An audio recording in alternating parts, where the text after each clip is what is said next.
Hey, I'm Andrea, and today I'll be reading to you from The Hobbit by R.R Tolkien. An unexpected party. In a hole in the ground, there lived a hobbit.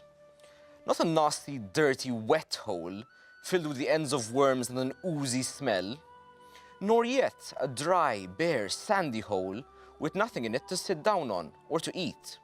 It was a hobbit hole, and that meant comfort. It had a perfectly round door, like a porthole, painted green, with a shiny yellow brass knob in the exact middle.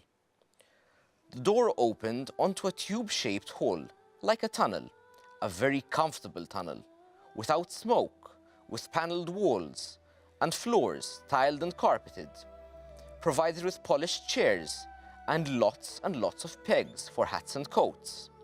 The hobbit was fond of visitors. The tunnel wound on and on, going fairly but not quite straight into the side of the hill, as all the people for many miles around called it. And many little round doors opened out of it, first on one side and then on another. No going upstairs for this hobbit. Bedrooms, bathrooms, cellars, pantries, lots of these. Wardrobes, he had whole rooms devoted to clothes. Kitchens, dining rooms, all were on the same floor. And indeed, on the same passage. The best rooms were all on the left side, going in, for these were the only ones to have windows, deep-set, round windows looking over his garden and meadows beyond, sloping down to the river. This hobbit was a very well-to-do hobbit, and his name was Baggins. The Bagginses have lived in the neighborhood of the hill for time out of mind, and people considered them very respectable, not only because most of them were rich, but also because they never had any adventures or did anything unexpected. You could tell what a Baggins would say on any question without the bother of asking him. This is a story of how a Baggins had an adventure and found himself doing and saying things altogether unexpected. He may have lost the neighbor's respect, but he gained, well, you will see whether he gained anything in the end. The mother of our particular hobbit. What is a hobbit? I suppose hobbits need some description nowadays, since they have become rare and shy of the big people, as they call us.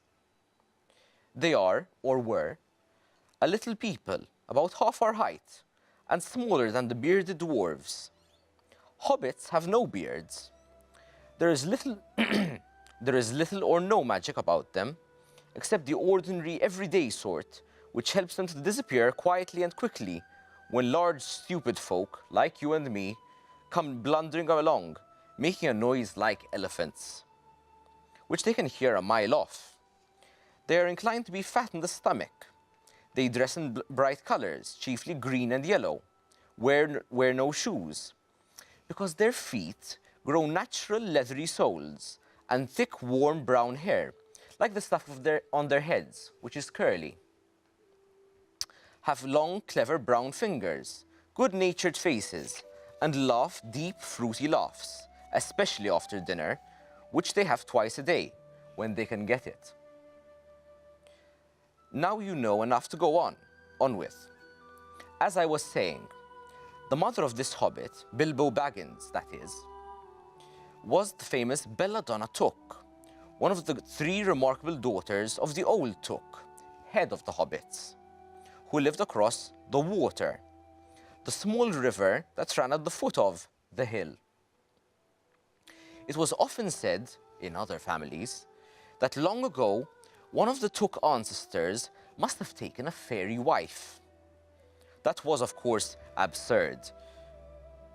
But certainly, there was something not entirely hobbit-like about them, and once in a while, members of the Took clan would go and have adventures.